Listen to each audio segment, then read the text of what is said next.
Hello everyone. आज की इस वीडियो में हम बात करेंगे क्लास 12th की ज्योग्राफी की जो सेकंड बुक है। सेकंड बुक में से चैप्टर नंबर 6 देखेंगे, भारत के संदर्भ में नियोजन और सतत पोषणीय विकास। देखिए, इस चैप्टर में से आपके 2 से 3 इंपॉर्टेंट क्वेश्चन बनते ही बनते हैं। वो सारे के सारे टॉपिक मैं आपको यहाँ पे डिटेल में डिस्कस करने वाला हूँ। एक बार हम टेलीग्राम ग्रुप के बारे में जान लेते हैं। आप इस ग्रुप में जरूर जुड़िए, यहाँ पे आपको पीडीएफ मिल जाएगी। तो इसके लिए आपको क्या करना है, टेलीग्राम में जाके class 12 ESP new group search करना है और उसके बाद आप पीडीएफ नोट्स को वहाँ से डाउनलोड कर सकते हैं। ठीक है, इसकी पीडीएफ आपको हमारे टेलीग्राम में अवेलेबल करा दी जाएगी।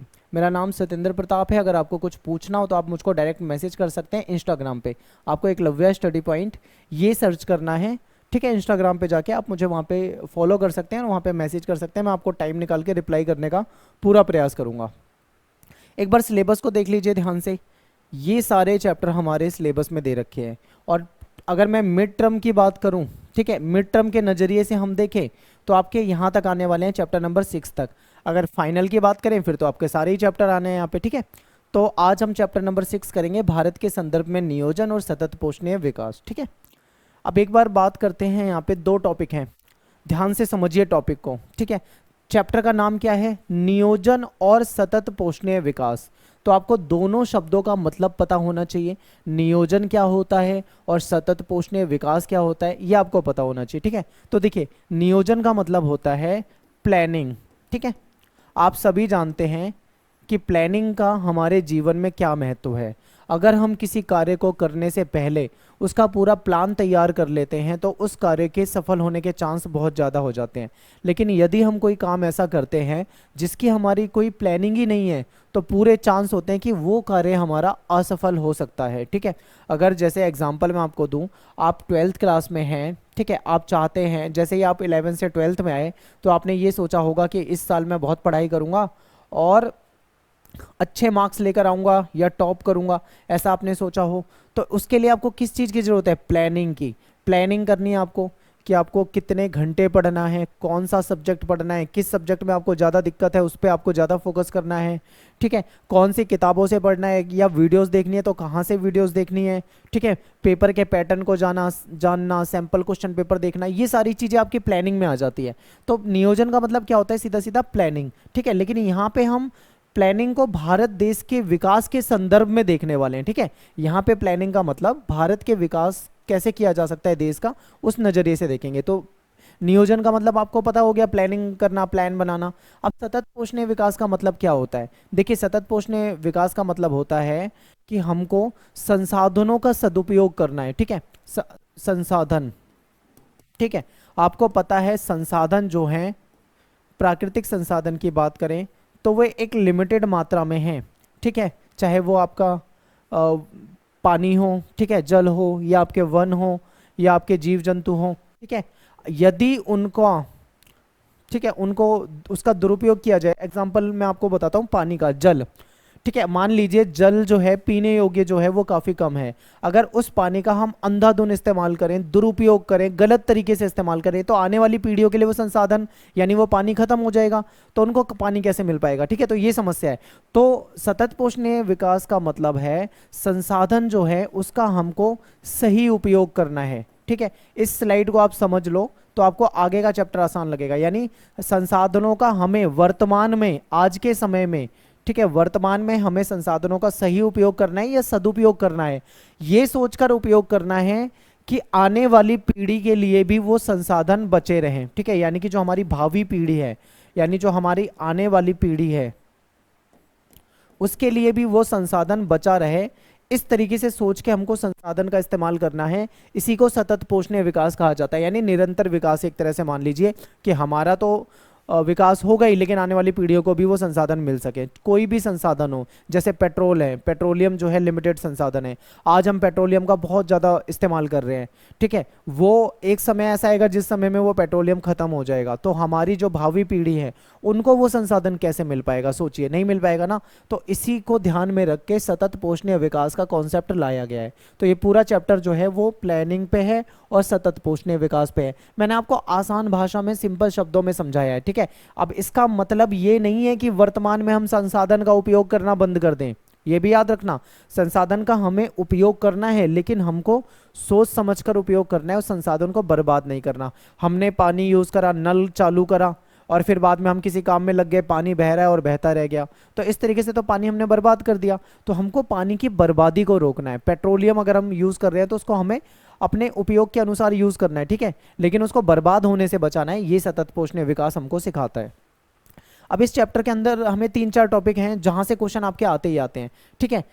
नियोजन क्या है, प्लानिंग, ये तो हम समझ गए, 2 प्रकार की होती है, इसको देखेंगे। फिर पर्वतीय क्षेत्र में विकास कार्यक्रम, मेनली जो इस चैप्टर में से क्वेश्चन आता है वो आता है भरमौर वाला, ठीक है, ये आता है। इसके अलावा दूसरा क्वेश्चन आता है वो आता है सतत पोषणीय विकास का, और तीसरा क्वेश्चन जो आता है वो है इंदिरा गांधी नहर का। इन तीनों में से, ठीक है, इन तीनों में से आपके पेपर में क्वेश्चन आते हैं, लेकिन हम करेंगे इन सभी टॉपिक को, ठीक है। तो ये 3 ज़्यादा इंपॉर्टेंट है, लेकिन ये नहीं कि आप इन 3 को ही पढ़ो, बाकी को पढ़ना ही बंद कर दो, पढ़ना आपको सभी को है, ठीक है। आगे चलते हैं। सबसे पहले बात कर लेते हैं नियोजन की, यानी नियोजन का अर्थ क्या होता है, प्लानिंग होता है, ठीक है। प्लानिंग आप सभी जानते हैं, यानी ये जो शब्द है ये हमारे लिए नया नहीं है। हम अपनी डेली लाइफ में प्लानिंग शब्द का कितनी बार इस्तेमाल करते हैं, हमने ना जाने कितने बार प्लान बनाया होगा, आपने भी बहुत बार प्लान बनाया होगा कि मैं इतनी तारीख से पढ़ूंगा, रोज पढ़ूंगा, और वो प्लान हमेशा असफल हो जाता है क्योंकि हमें लगता है कल से पढ़ेंगे, ठीक है। तो ये ऐसा होता रहता है। तो हमारी डेली लाइफ में ये शब्द जो है कई बार यूज होता है, और आपने इस शब्द का प्रयोग अपनी परीक्षा में, ठीक है, परीक्षा के दौरान आपने स्ट्रेटेजी बनाई होगी, प्लानिंग करी होगी कि कैसे करना है, क्या करना है, कौन से क्वेश्चन याद करने हैं, या XYZ जो भी है, ठीक है। तो ये, या फिर मान लो आप किसी पर्वतीय स्थल पर जाने वाले हो, कहीं पे आपको यात्रा के लिए जाना है, घूमने के लिए जाना है, आपकी कोई जर्नी है, तो उसके लिए आप जब तैयारी करते हो तो आपको पूरी प्लानिंग करनी पड़ती है कि आपको अपना बैग पैक करना है, क्या क्या सामान रखना है, कैसे कैसे रखना है, ठीक है, वहाँ पे किस चीज़ की जरूरत पड़ेगी, आप पहले से सोचते हो, पूरा प्लान कर लेते हो। तो ये आपको किताबी लैंग्वेज में आपकी बुक में ऐसा दिया हुआ है, तो मैं आपको ऐसा ही इसको आसान भाषा में समझा रहा हूँ, ठीक है। एग्जाम्पल इसके लिए तो बहुत बन जाएंगे, किसी भी चीज़ की प्लानिंग हो जाएगी। इसके बाद देखो प्लानिंग में होता क्या है, इसमें सोच विचार की प्रक्रिया होती है, यानी हम सोचते विचारते हैं, हम कार्यक्रम का रूपरेखा तैयार करते हैं, ठीक है, जो हमारी प्लानिंग होती है उसका पूरा ब्लूप्रिंट तैयार करते हैं। फिर इसके बाद उद्देश्यों को प्राप्त करने के लिए हम जो हमने प्लान किया है उसको क्रियान्वयन करते हैं, ठीक है। और अगर हम व्यापक शब्द के रूप में देखें तो इस जो नियोजन शब्द है इसका मतलब बहुत ज़्यादा होते हैं, लेकिन इस चैप्टर में इसका जो हम इस्तेमाल करेंगे वो आर्थिक विकास की प्रक्रिया के संदर्भ में करने वाले हैं, ठीक है। प्लानिंग का मतलब है हमारे देश के का आर्थिक विकास किस प्रकार से किया जा सके, उसके लिए हम क्या प्लान बनाएं, उसके संदर्भ में इस चैप्टर में ये यूज होगा। प्लानिंग क्या है आप सभी जानते हैं। आगे देखिए, इसको हम 2 शब्द और 2 हिस्सों में बांट कर पढ़ेंगे, ठीक है। लेकिन उससे पहले आप ये देख लो कि प्लानिंग में आखिर होता क्या है। देखो, किसी भी काम को सफलतापूर्वक करने के लिए तय की गई जो हमारी योजना होती है उसी को हम नियोजन कहते हैं। जो भी हम स्ट्रेटेजी बनाते हैं वो हमारा नियोजन है। इसमें क्या होता है, इसमें सोच विचार की प्रक्रिया होती है, यानी कि इसमें हम सोचते विचारते हैं, कार्यक्रम की हम रूपरेखा तैयार करते हैं, ठीक है, कार्यक्रम का उद्देश्य तैयार करते हैं, और उद्देश्य को प्राप्त करने के लिए जो भी हमने प्लान बनाया है उसको क्रियान्वयन करते हैं, ठीक है, यानी उसको अप्लाई कर देते हैं। तो ये तो हो गया नियोजन। इसको 2 हिस्सों में बांट के पढ़ेंगे। एक तो आपका हो जाएगा खंडीय, जिसको हम बोलते हैं सेक्टरल, ठीक है। दूसरा होता है प्रादेशिक। ये बहुत आसान है और ये भी समझना है, कई बार यहाँ पे ना आपके शॉर्ट क्वेश्चन में ये पूछे जा सकते हैं। तो अगर मैं बात करूँ खंडीय की, तो खंडीय में आपका कृषि हो जाता है, यानी इसमें किसी सेक्टर, किसी क्षेत्र की बात की जा रही है, कृषि क्षेत्र, ठीक है। कृषि क्षेत्र में आपका पूरा कृषि, बुआई, निराई, कटाई, सिंचाई, सारा पार्ट इसी के अंदर आ जाएगा। ऊर्जा निर्माण, उद्योग, सिंचाई, परिवहन, संचार, विनिर्माण, सेवा का विकास, ये सारे के सारे क्या है, सेक्टर हैं, यानी ये क्षेत्र हैं। अगर इनके लिए प्लानिंग बनाई जा रही है, यानी कृषि क्षेत्र के लिए प्लानिंग बनाई जा रही है, तो वो क्या कहलाएगी, खंडीय नियोजन कहलाएगी। अगर ऊर्जा निर्माण क्षेत्र के लिए कोई प्लानिंग बनाई जा रही है तो वो क्या कहलाएगा, वो भी आपका खंडीय कहलाएगा। उद्योग के लिए कराया जा रहा है तो भी खंडीय कहलाएगा। लेकिन प्रादेशिक क्या होता है, खंडीय तो आपको आराम से समझ में आ जाता है, कृषि हो गया, ऊर्जा, उद्योग, परिवहन, संचार, कुछ भी हो गया, पूरे सेक्टर की बात कर रहे हैं तो वो आपका खंडीय हो जाएगा। लेकिन अगर हम प्रादेशिक की बात करें तो प्रादेशिक थोड़ा सा डिफरेंट है। देखो होता क्या है, इसका ये क्यों लाना पड़ा ये समझ लो। क्या हुआ कि सरकार ने ये देखा कि कोई राज्य है, मान लो हिमाचल प्रदेश का मैं एग्जांपल ले लेता हूँ, ठीक है, हिमाचल प्रदेश है। हिमाचल प्रदेश में कुछ एरिया ऐसे हैं जिनका विकास हो रखा है, यानी कि कुछ एरिया ऐसे हैं जो डेवलप हो रखे हैं, विकसित हो रखे हैं, ठीक है। लेकिन कुछ एरिया ऐसे हैं, जैसे भरमौर एग्जाम्पल है इसमें, तो वहाँ पे विकास जो है बहुत ही कम हो रखा है। अब कहीं कोई क्षेत्र ऐसा है जहाँ पे विकास बहुत ज़्यादा हो रखा है, कोई क्षेत्र ऐसा है जहाँ पे विकास बहुत कम हो रखा है। ठीक है, तो यहाँ के लोगों के पास तो समृद्धि होगी, सुविधाएं होंगी, लेकिन यहाँ के लोगों के पास कहीं ना कहीं समस्याएं होंगी। ठीक है, तो ऐसे में ये जो अंतर है, ठीक है, ये जो अंतर है, एक तरफ बहुत ज़्यादा विकास हो रखा है, एक तरफ बहुत कम विकास हो रखा है, इन दोनों के बीच में ये जो गैप है, इस गैप को कम करने के लिए ये इसकी जरूरत पड़ती है, यानी कि प्रादेशिक नियोजन। यानी इसमें ये देखा जाता है कि किस क्षेत्र में विकास कम हो रखा है, ठीक है, किस क्षेत्र में विकास कम हो रखा है, उस क्षेत्र पे ध्यान देते हैं। यहाँ पे समझिए, प्रादेशिक असंतुलन को कम करने के लिए बनाई जाने वाली योजना को प्रादेशिक नियोजन कहते हैं।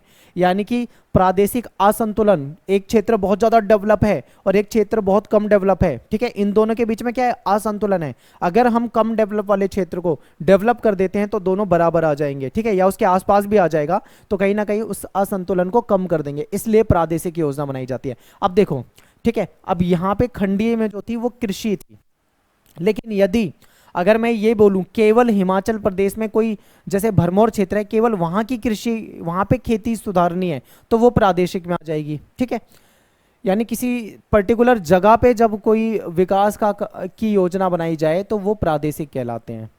इंपॉर्टेंट है, याद रखना।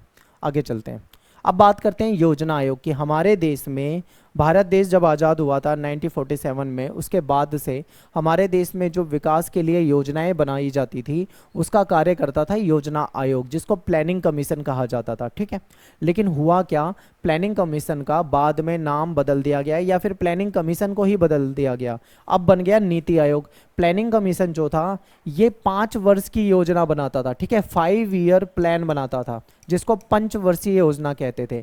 ठीक है, ये कॉन्सेप्ट कहाँ से आया था, ये सोवियत संघ से लिया गया कॉन्सेप्ट है, यानी सोवियत संघ में इस प्रकार की योजनाएं थी तो भारत ने वहाँ से इस प्लान को उठाया था और भारत में भी पंचवर्षीय योजनाएं चली थी।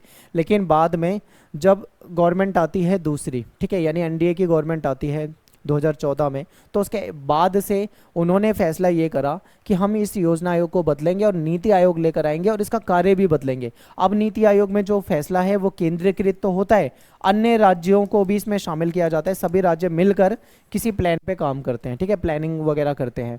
तो योजना आयोग नीति आयोग में बदल गया, ये आपको समझना था। अब कुछ छोटे छोटे पॉइंट है जो एमसीक्यू क्वेश्चन में पूछे जा सकते हैं, इसको देख लेते हैं। देखिए, आज़ादी के बाद से केंद्रीकृत योजना, यानी केंद्र से योजना बनाई जाती थी, उसको अपनाया जाता था, लेकिन धीरे धीरे ये विकेंद्रीकृत हो गई। विकेंद्रित का मतलब क्या है कि केंद्र के लेवल पे योजना बनाई जा रही थी पहले भी, लेकिन अब राज्य और जिले के स्तर पे भी योजनाएं तैयार की जाने लगी थी, ठीक है, जिसकी जिम्मेदारी योजना आयोग की होती थी। लेकिन 1 जनवरी 2015 को योजना आयोग का स्थान जो था वो नीति आयोग ने ले लिया था, ये भी इंपॉर्टेंट है, याद रखना है। इसके अलावा एक और चीज याद रखनी है कि राज्यों की भागीदारी भी सुनिश्चित करने के लिए नीति आयोग को स्थापित किया गया है, क्योंकि इसमें राज्य जो होते हैं वो भी इसमें शामिल होते हैं और प्लानिंग में कहीं ना कहीं अपनी भूमिका निभाते हैं, तो इंपॉर्टेंट है।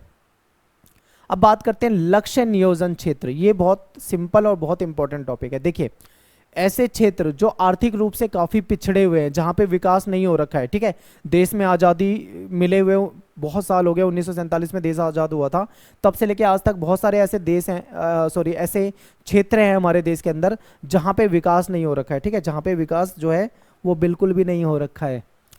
तो लक्ष्य क्षेत्र, तो ऐसे क्षेत्रों का विकास करने के लिए जो सरकार लक्ष्य रखती है, टारगेट करती है किसी क्षेत्र का विकास करने के लिए, तो वो लक्ष्य क्षेत्र नियोजन कहलाता है। ठीक है, यानी ऐसे क्षेत्र जो आर्थिक रूप से पिछड़े हुए हैं उन क्षेत्रों में नियोजन प्रकम को, ठीक है, को विशेष ध्यान देना चाहिए, यानी कि जिन क्षेत्रों में विकास नहीं हो रखा है वहां पे कहीं ना कहीं प्लानिंग पे ज़्यादा हमें ध्यान देना चाहिए।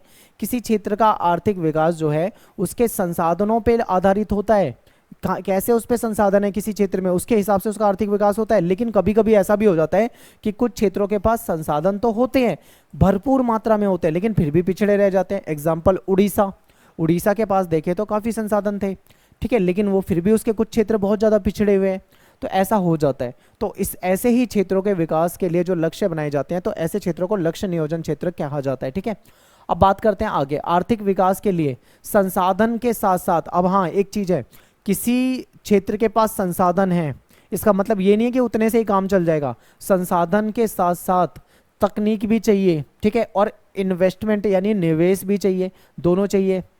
तो देश में नियोजन के अनुभवों से ये महसूस किया गया कि आर्थिक विकास में क्षेत्रीय असंतुलन प्रबलित हो रहा है, यानी आर्थिक विकास में क्षेत्रीय संतुलन जो है वो तेजी से बढ़ रहा है। क्षेत्रीय असंतुलन का मतलब क्या है यहाँ पे, यानी कोई क्षेत्र है जिसमें ज्यादा विकास हो रखा है, ठीक है, तो कोई क्षेत्र ऐसा है जहां पे बहुत ही कम विकास हो रखा है।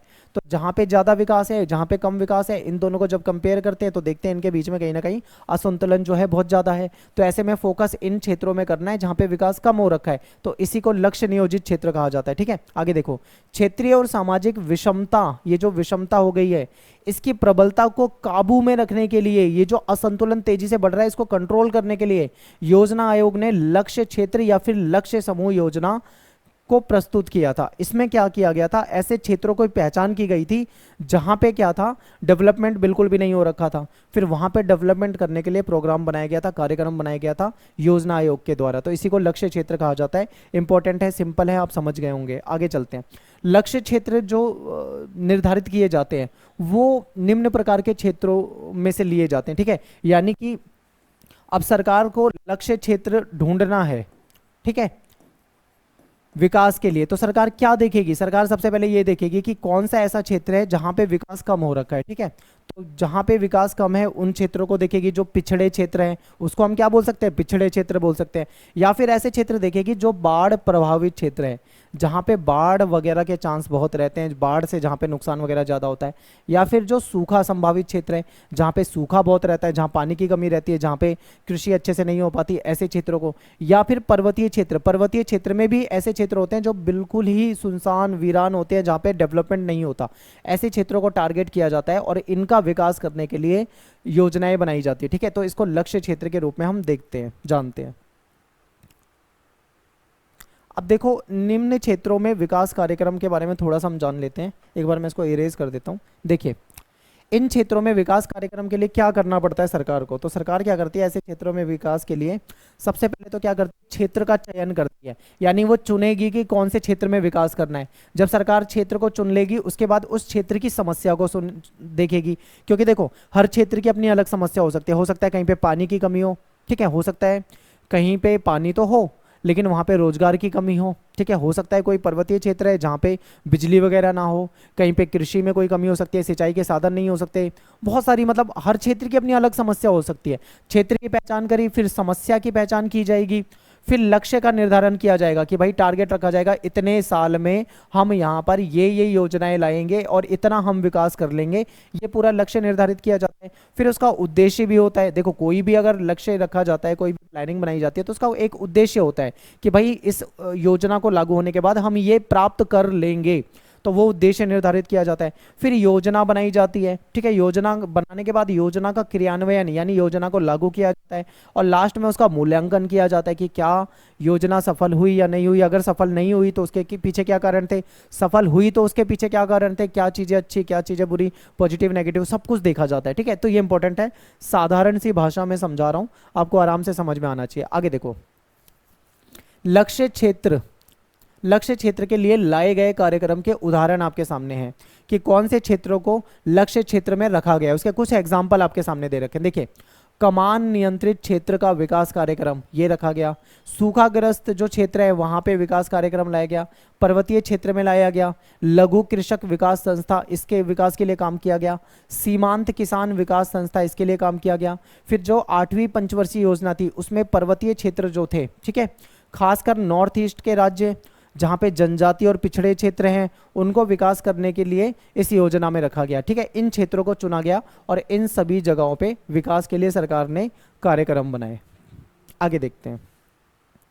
अब देखो, नेक्स्ट टॉपिक शुरू होता है हमारा पर्वतीय क्षेत्र का विकास। पर्वतीय क्षेत्र का विकास जो है इंपॉर्टेंट टॉपिक है, इसको देखते हैं। अब बात करते हैं यहाँ पे पर्वतीय क्षेत्र विकास कार्यक्रम की। तो देखिए, जो 5वीं पंचवर्षीय योजना थी यहां से शुरुआत होती है पर्वतीय क्षेत्रों में विकास की। ठीक है, आगे देखिए, इसके अंतर्गत यूपी और असम, पश्चिम बंगाल, ठीक है, तमिलनाडु, इनके 15 जिले लिए गए और उनको विकास के लिए, मतलब इन 15 जिलों को चुना गया।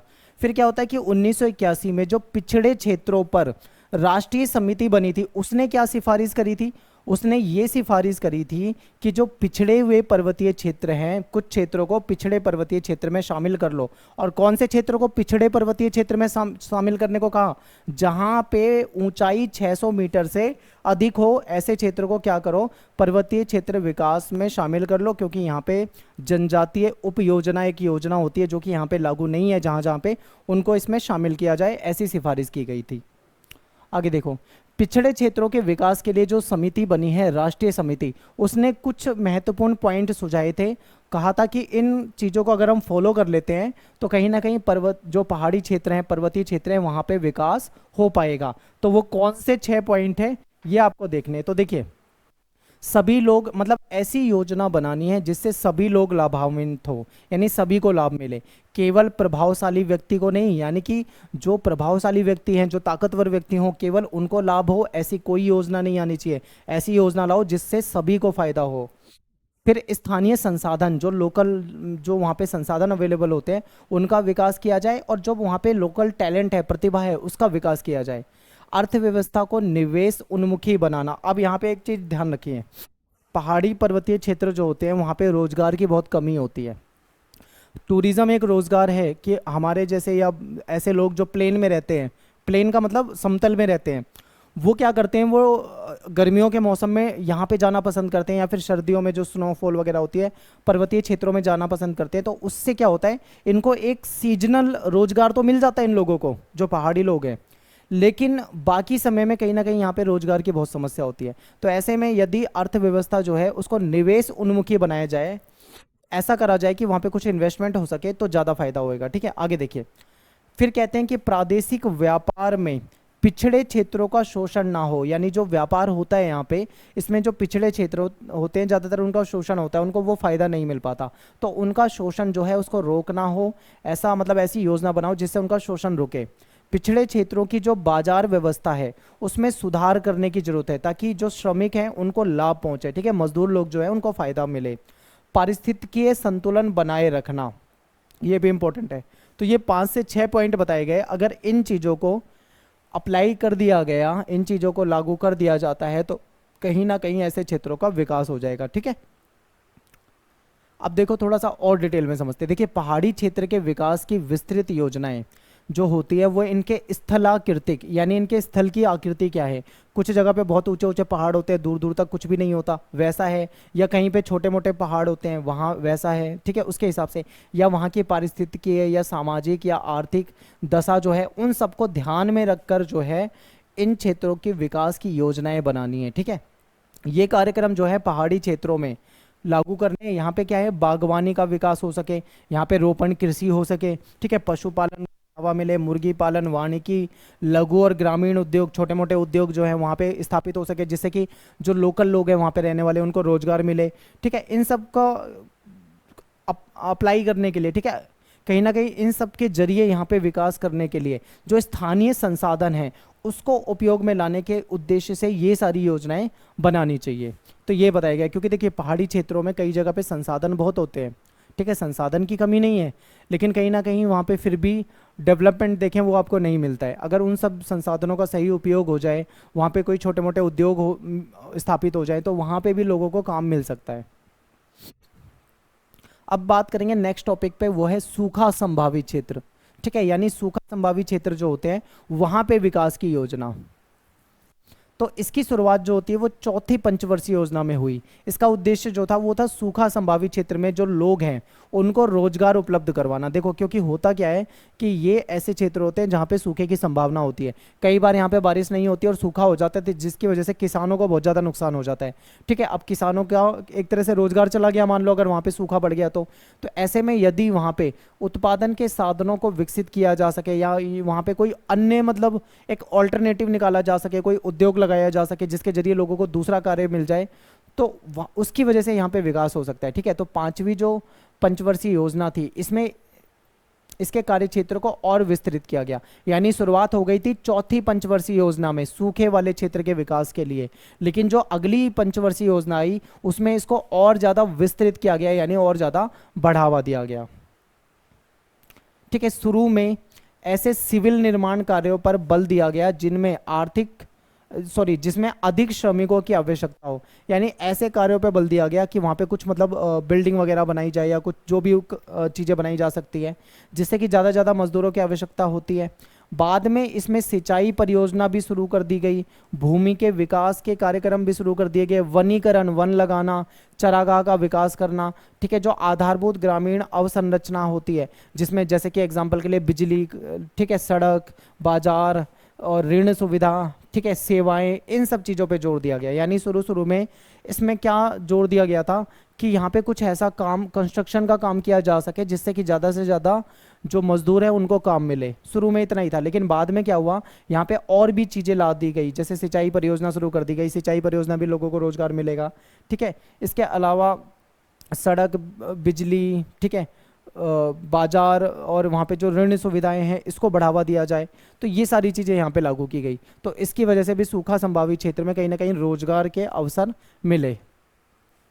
इसके बाद जब पिछड़े क्षेत्रों के विकास की राष्ट्रीय समिति, पिछड़े क्षेत्रों के विकास की जो राष्ट्रीय समिति थी उसके द्वारा इस कार्यक्रम के क्रियान्वयन की समीक्षा की गई, जब उन्होंने समीक्षा करा अपनी इस योजना का, तो ये पाया कि ये कार्यक्रम जो है मुख्यतः कृषि और इससे संबद्ध सेक्टरों के विकास तक ही सीमित है। यानी इन्होंने योजना तो बनाई थी लेकिन इसका लाभ जो है वो नहीं मिल पाया पूरी तरीके से। फायदा कहाँ पे मिला, कृषि के क्षेत्र में मिला और इससे रिलेटेड जो सेक्टर है उसमें फायदा मिला, लेकिन बाकी सेक्टरों में फायदा नहीं मिला। जनसंख्या वृद्धि के कारण जो लोग हैं वो कृषि के लिए कहीं ना कहीं सीमांत भूमि का उपयोग करने के लिए बाध्य हैं, क्योंकि देखो भूमि बढ़ जाती है, ठीक है, पहले बड़ी जमीन होती है, फिर उनके बच्चों को अगली पीढ़ी को कम मिलती है, फिर अगली पीढ़ी को और कम मिलती है, इस तरीके से होता है। तो कहीं ना कहीं वहाँ पे जनसंख्या बढ़ रही है ना, तो उसकी वजह से भी लोग मजबूर हैं छोटी सी जमीन पे खेती करने के लिए, और कुछ ना कुछ वहाँ पे पारिस्थितिकीय निम्नीकरण भी हो रहा है, यानी कहीं ना कहीं भूमि की जो क्वालिटी है वो खराब हो रही है, ठीक है। निम्नीकरण का मतलब होता है गिरना, क्वालिटी गिर रही है, ठीक है, उतनी ज़्यादा उपजाऊ जमीन बची नहीं है। और सूखा संभावित क्षेत्रों में वैकल्पिक रोजगार अवसर पैदा करने की आवश्यकता है। यदि इन क्षेत्रों में कुछ वैकल्पिक यानी कुछ ऑल्टरनेटिव निकाल दिए जाए रोजगार के लिए, ठीक है, यानी वहाँ पे कोई उद्योग लगा दो या कुछ अन्य तरीके ढूंढो जहाँ से लोगों को केवल कृषि पे निर्भर ना रहना पड़े। मान लो अगर सूखा पड़ भी जाता है तो दूसरे रोजगार के अवसर हों, ऐसे चीज़ों को करने की यहाँ पे जरूरत है, आवश्यकता है, ठीक है।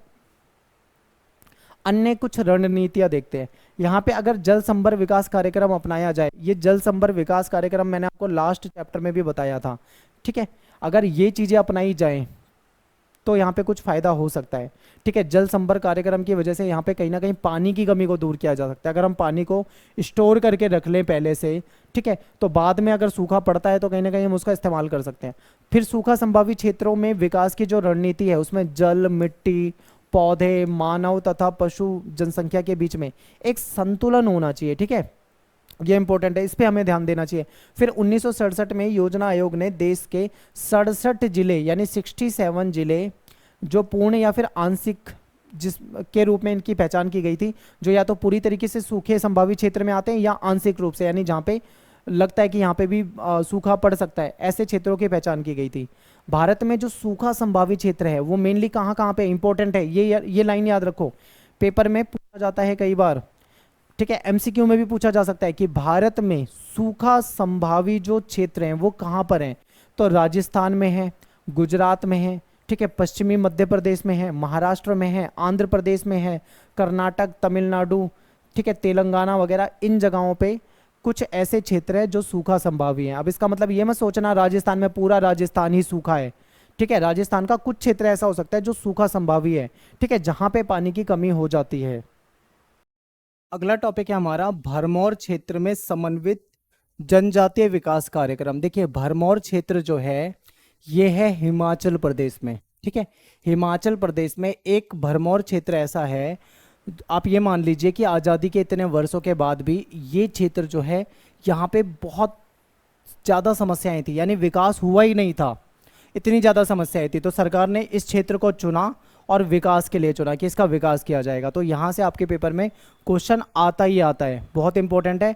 स्टार्टिंग में बता रहा हूँ, टॉपिक को बहुत ध्यान से देखना और याद कर लेना, ठीक है, और आसान टॉपिक है, ऐसा नहीं है कि मुश्किल है, समझते हैं। देखिए भरमौर जनजातीय क्षेत्र जो है यहाँ पे क्या है, ये कहाँ पे, हिमाचल प्रदेश में। ये तो हमें राज्य पता लग गया, हिमाचल प्रदेश का एक डिस्ट्रिक्ट है यानी जिला है चंबा, ठीक है। चंबा जिले की 2 तहसील हैं, एक है भरमौर, ठीक है, और एक है होली। इन जगहों पे विकास जो था वो बहुत कम हुआ था। खासकर जो टारगेटेड है वो है भरमौर। इस जगह पे विकास के लिए जो सरकार के द्वारा कार्यक्रम चलाया गया, जो योजना बनाई गई, ठीक है, इसमें से आपके पेपर में क्वेश्चन बनता है। तो ये जो भरमौर क्षेत्र है, यहाँ पर अगर हम देखें तो एक जनजाति रहती है। जनजाति का नाम क्या है? गद्दी। गद्दी जनजाति यहाँ पे निवास करती है और ये क्षेत्र जो है बहुत ज़्यादा पिछड़ा हुआ है, ठीक है। डेवलपमेंट के नाम पे यहाँ पे आपको कुछ नहीं मिलेगा, बिल्कुल पिछड़ा हुआ क्षेत्र है। तो ये इतना आपको याद रखना है। भरमौर जनजातीय क्षेत्र जो है हिमाचल प्रदेश राज्य में है, ठीक है। कौन से जिले में है? चंबा जिले में है। चंबा जिले में कितनी तहसील है? 2 तहसील है, इसमें भरमौर, होली। और भरमौर पे हम डिस्कस करेंगे यहाँ पे कौन सी जनजाति रहती है? गद्दी जनजाति रहती है। और यहाँ पे विकास जो है बहुत ही कम हुआ है, या फिर हम बोले विकास हुआ ही नहीं, पिछड़ा क्षेत्र है। आगे देखते हैं। सरकार ने इस क्षेत्र के विकास के लिए, ठीक है, 1975 में एक योजना बनाई थी। इस क्षेत्र में जो गद्दी जनजाति रहती है वो यहाँ का मुख्य समुदाय है। जनजाति जो आदिवासी टाइप के लोग होते हैं, जो मतलब जिनकी पैदाइश वहीं की और हमेशा से वहीं रहते आए हैं, वो कभी अपने मूल स्थान को छोड़कर गए ही नहीं, वो जनजातियाँ होती हैं। इस समुदाय की हिमालय क्षेत्र में अपनी एक अलग पहचान है, क्योंकि गद्दी लोग जो हैं वो ऋतु प्रवास करते हैं। कभी यहाँ रहेंगे, फिर दूसरी ऋतु के अनुसार कहीं और चले जाएंगे। और इनकी जो लैंग्वेज है वो है गद्दियाली भाषा, ठीक है। कौन सी भाषा बोलते हैं? गद्दियाली भाषा। भरमौर जनजातीय क्षेत्र में जलवायु जो है बहुत कठोर है। ऐसी जलवायु है कि यहाँ पे रह पाना बहुत मुश्किल है, बहुत मुश्किल है। यहाँ पे जो संसाधन है वो बहुत ही कम है, ठीक है, ये भी समस्या है।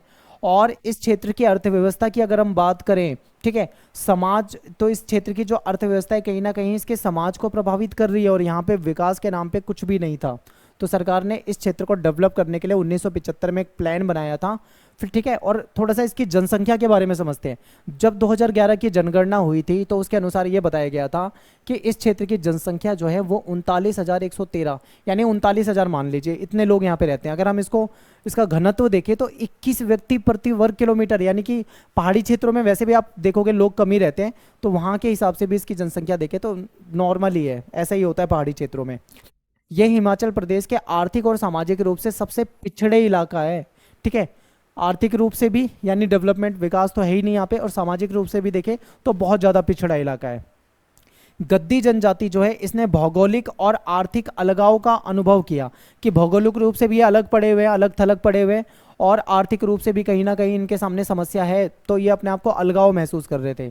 और सामाजिक आर्थिक विकास से ये वंचित थे। इनका विकास, डेवलपमेंट जो था वो हुआ ही नहीं था, ठीक है। तो इन लोगों की जो आर्थिक क्रियाएं हैं, ये लोग, मतलब आर्थिक क्रिया मतलब ये लोग अपना रोजगार या फिर जो भी मतलब पैसा कमाने के लिए ये लोग क्या काम करते हैं? ये लोग करते हैं कृषि, ठीक है। भेड़ और बकरी पालते हैं, यानी ये कृषि करते हैं और पशुपालन करते हैं, यही इनका मेन सोर्स ऑफ इनकम है।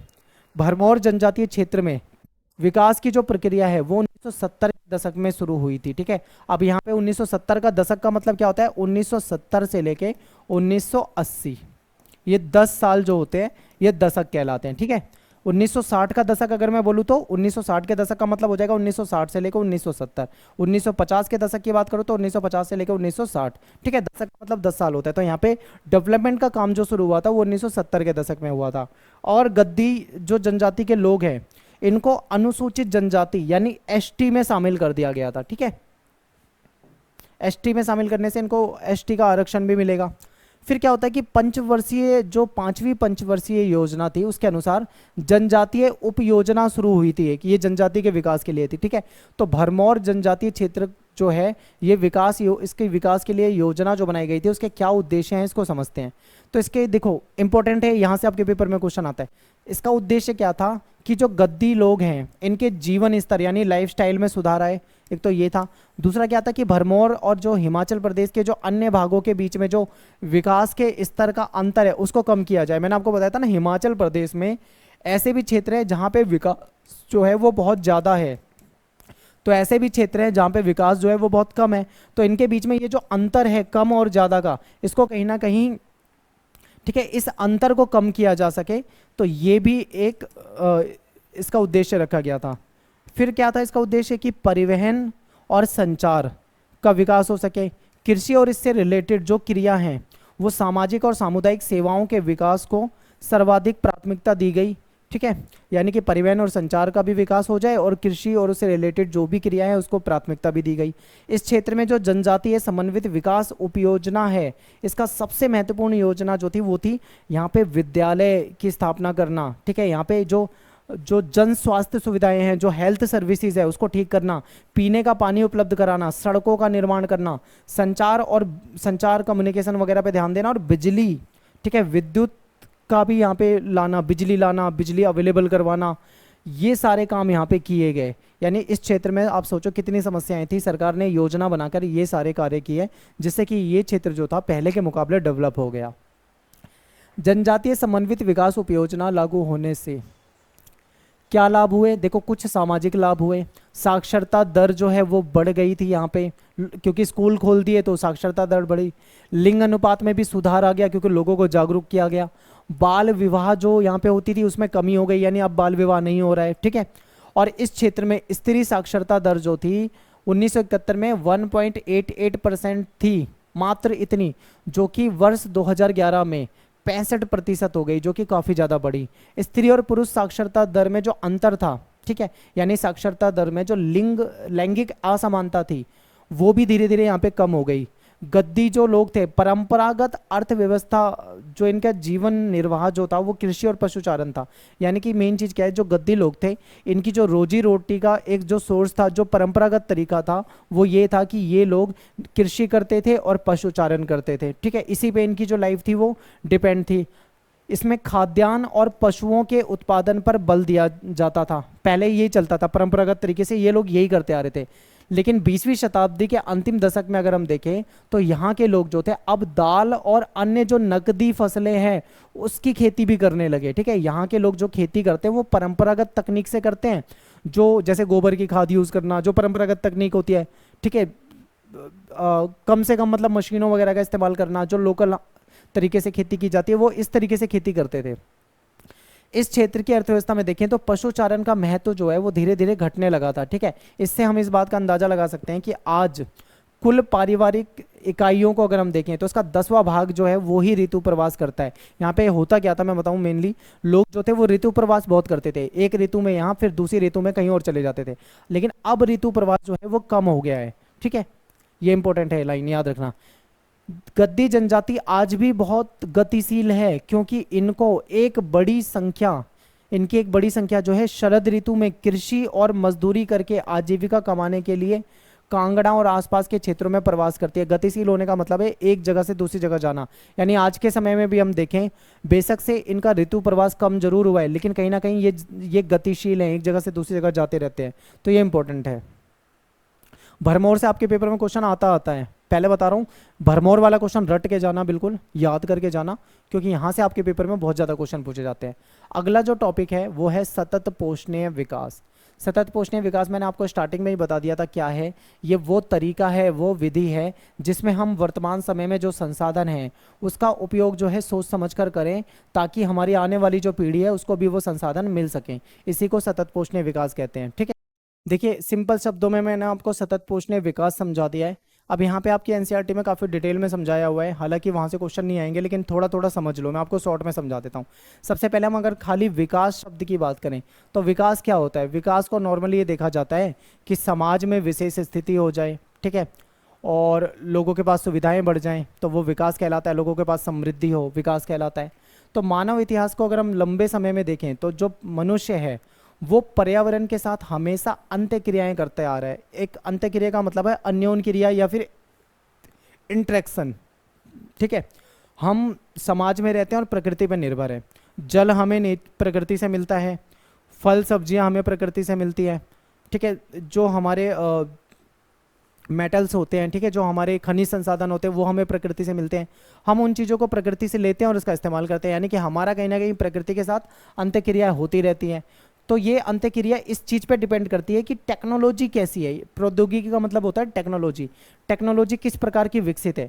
ज़्यादा टेक्नोलॉजी विकसित होगी जहाँ पे, तो हमारा जो अंत्यक्रिया है, इंटरेक्शन है, वो और ज़्यादा होगा। तो टेक्नोलॉजी यहाँ पे बहुत ज़्यादा इंपॉर्टेंट है, ये आपको बताया गया है। आगे देखते हैं।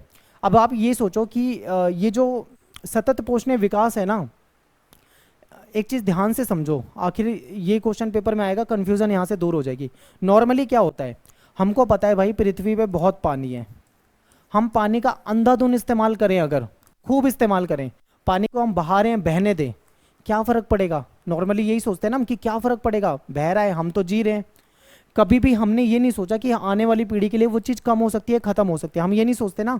तो यहीं से ये कॉन्सेप्ट दिमाग में आया कि संसाधन जो है हमारे लिए तो ठीक है, बहुत है, हम उसका इस्तेमाल कर सकते हैं, लेकिन आने वाले 50 साल के बाद, 100 साल के बाद वो संसाधन कम हो जाएंगे, तब हमारी जो जनरेशन आएगी उसको दिक्कत होगी। इसलिए ये चीज़ें आई हैं, ठीक है। पर्यावरण से रिलेटेड समस्याओं को देखकर ये कॉन्सेप्ट दिमाग में आया। तो देखिए क्या होता है, शुरुआत 1960 के दशक के अंत में पश्चिमी दुनिया में पर्यावरण संबंधी मुद्दों पर जो जागरूकता बढ़ रही थी, ठीक है, लोग जागरूक हो रहे थे पर्यावरण को लेकर, उसकी वजह से कहीं ना कहीं सतत पोषणीय धारणा का विकास हुआ। इससे क्या हुआ, पर्यावरण में औद्योगिक विकास के अनेक अनापेक्षित प्रभावों के विषय में लोगों की चिंता प्रकट हुई। ये इंपॉर्टेंट है। जब उद्योग हुए तो लोग बहुत खुश हुए, उद्योगों से विकास हो रहा था, उद्योगों से लोगों को रोजगार मिल रहा था, लेकिन जो पर्यावरणविद थे वो समझते थे कि औद्योगिक विकास ठीक है, लेकिन इससे पर्यावरण को तो हानि हो रही है ना। अब भाई उद्योगों में से धुआं निकल रहा है तो उससे पर्यावरण में पॉल्यूशन हो रहा है, वायु प्रदूषण, पर्यावरण उसमें उद्योग से कचरा निकल रहा है, पानी में बहा रहे हैं तो पानी प्रदूषित हो रहा है। तो उससे फायदा जरूर है उद्योगों से, लेकिन कहीं ना कहीं उससे नुकसान भी है। तो इसकी वजह से लोगों ने चिंता प्रकट की। 1968 में एक रिपोर्ट, एक पुस्तक प्रस्तुत हुई थी जिसका नाम था द पॉपुलेशन बम। नाम से ही आपको पता लग रहा है पॉपुलेशन बम। इसमें कुछ इस प्रकार से बढ़ती हुई जनसंख्या के नुकसान बताए गए थे, ठीक है। और दूसरी फिर एक बुक आती है 1972 में, इसका नाम था द लिमिट्स टू ग्रोथ। इसके जब ये दो बुक आती है तो लोग इन बुक से कहीं ना कहीं पर्यावरण के बारे में बहुत ज़्यादा जागरूक हो जाते हैं। उनको पता लग जाता है कि आज जो चालू तौर तरीका है हमारा, आज के समय में हमें फ़ायदा देगा लेकिन फ्यूचर में हमें नुकसान देगा। तो जब जब ये बुक आई थी द लिमिट्स टू ग्रोथ, इसमें बताया गया था कि लोगों और विशेषकर पर्यावरणविदों की चिंता और इसमें गहरी हो गई थी, क्योंकि इसमें क्या बताया गया था कि जो हम आज ग्रोथ कर रहे हैं ना, हम बहुत ज़्यादा उद्योग लगाए जा रहे हैं, पेड़ काटे जा रहे हैं, जिससे कि जानवर कम हो रहे हैं, पेड़ पौधे कम हो रहे हैं, ठीक है, पर्यावरण प्रदूषित हो रहा है। आज चलो चल रहा है सब कुछ ठीक है, लेकिन फ्यूचर में इससे बहुत ज़्यादा दिक्कत होगी। तो इन सब चीज़ों को लेकर लोग जो थे, पर्यावरणविद जो थे, वो बहुत ज़्यादा चिंता कर रहे थे, ठीक है। यहीं से कॉन्सेप्ट आ जाता है सतत पोषणीय विकास का। कि आगे देखो, इस घटनाक्रम के परिप्रेक्ष्य में विकास के एक नए मॉडल जिसे सतत पोषणीय विकास कहा जाता है, इसकी शुरुआत हो जाती है। पर्यावरणीय मुद्दों पर विश्व समुदाय की जो चिंता थी वो बहुत ज़्यादा थी। इसी को ध्यान में रख के जो यूएनओ है, संयुक्त राष्ट्र संघ, इसने विश्व पर्यावरण और विकास आयोग WECD की स्थापना करी थी, ठीक है। और इसके जो प्रमुख जो थे वो नॉर्वे के प्रधानमंत्री जो थे वो बने थे, ठीक है। इनका नाम था हरलेम ब्रटलेट। और इस आयोग ने अपनी एक रिपोर्ट दी थी, आवर कॉमन फ्यूचर, यानी हमारा एक जैसा फ्यूचर होगा, जिसको ब्रटलैंड रिपोर्ट भी कहा जाता है। इसमें क्या बताया गया था कि फ्यूचर में हमको क्या दिक्कतें होंगी, ठीक है। आज हमें समस्या नहीं है, लेकिन हमें भविष्य में क्या समस्या हो सकती है ये बताया गया था। तो इस रिपोर्ट के अनुसार क्या बताया गया था, एक परिभाषा दी थी इस रिपोर्ट ने सतत पोषणीय विकास की। वो परिभाषा देखो, ये कहते हैं कि सतत पोषणीय विकास जो है, इसका मतलब है एक ऐसा विकास जिसमें भविष्य में आने वाली जो पीढ़ी है उसकी आवश्यकता को पूरा किया जा सके बिना वर्तमान की चीज़ों को प्रभावित किए हुए। इसको क्या कहा गया, सतत पोषणीय विकास, और इसकी आवश्यकता की पूर्ति हमको करना है। तो ये यहाँ से आता है सतत पोषणीय विकास का कॉन्सेप्ट। इंदिरा गांधी नहर कमान क्षेत्र, यहाँ से आपके पेपर में क्वेश्चन बहुत ज़्यादा आते हैं, बहुत इंपॉर्टेंट टॉपिक है, ठीक है। इंदिरा गांधी नहर जो है ये कहाँ पर है, ये पंजाब से राजस्थान की तरफ जाती है, ठीक है। तो यहाँ से देखते हैं क्या क्या टॉपिक है। देखिए, दो नदियाँ हैं, एक है व्यास नदी और एक है सतलुज नदी, ये आपस में यहाँ पे मिलती है, और यहाँ से एक नहर निकाल दी गई है जो कि जाती है पंजाब से होते हुए राजस्थान की तरफ। और ये देखिए पाकिस्तान का, ये पाकिस्तान है, यानी पाकिस्तान के बॉर्डर के साथ साथ चल रही है, इस तरीके से नहर जाती है। अब यहाँ पे आपको नहर में दो चीज़ें समझनी है कि ये जो नहर का जो काम हुआ था वो दो फेज में हुआ था, ठीक है, दो चरण में हुआ था। चरण वन में ये यहाँ से होते हुए यहाँ तक है, और चरण 2 में फिर यहाँ से आगे बढ़ गई ये नहर, इस तरीके से दक्षिण साइड में चली गई। तो ये दोनों चीज़ें आपको याद रखना है, बहुत इंपॉर्टेंट है। देखिए, ये जो आपकी इंदिरा गांधी नहर है, इसको राजस्थान नहर के नाम से भी जाना जाता है, ठीक है। पहले तो इसका नाम राजस्थान नहर ही होता था, और ये बड़े नहर तंत्रों में से आता है, ठीक है, भारत के बड़े नहर तंत्रों में इसका नाम आता है। ये कौन लेकर आया था ये कॉन्सेप्ट, ये 1948 में जो कंवर सेन थे, इनके द्वारा इस नहर की संकल्पना लेकर आए थे ये कि ऐसे ऐसे एक नहर बनाई जा सकती है। और ये परियोजना जो है 31 मार्च 1958 को शुरू कर दी गई थी। ठीक है, ये नहर जो है पंजाब में जो हरिके बांध है, पूछा जाता है पेपर में, याद रखें, पंजाब में हरिके बांध से निकलकर राजस्थान में जाती है और थार मरुस्थल की तरफ जाती है। ठीक है, पाकिस्तान की सीमा के साथ साथ समांतर चलती है, जो कि मैंने आपको मैप में भी दिखाया था। और ये नहर तंत्र बहुत लंबी है, 9000, ठीक है, 9060 किलोमीटर इसकी लंबाई है। और ये कितने क्षेत्र में कृषि योग्य क्षेत्र को पानी देती है, तो आप ये लगा लो 19.63 लाख हेक्टेयर क्षेत्र को कहीं ना कहीं कृषि योग्य क्षेत्र को इससे पानी मिल जाता है। ठीक है, सिंचाई के लिए इंपॉर्टेंट है। नहर का निर्माण जो है 2 चरणों में हुआ था, 2 स्टेप। पहला चरण जो था उसमें गंगा नगर, ठीक है, हनुमानगढ़, बीकानेर, यहाँ तक ये नहर पहुंचाई गई थी। उसके बाद फिर बीकानेर से आगे इसको बढ़ा दिया गया, जैसलमेर, बाड़मेर, जोधपुर और चुरू जिले की तरफ ये जाती है। तो ये 2 चरणों में इसका काम हुआ है, ये भी आपको याद रखना इंपॉर्टेंट है। आगे देखते हैं, देखिए चरण 1 को समझते हैं। इसमें क्या होता है, इसकी शुरुआत जो थी 1960 के दशक में हो जाती है। चरण 2 की अगर बात करें तो 1980 के दशक में इसमें कार्य शुरू होता है।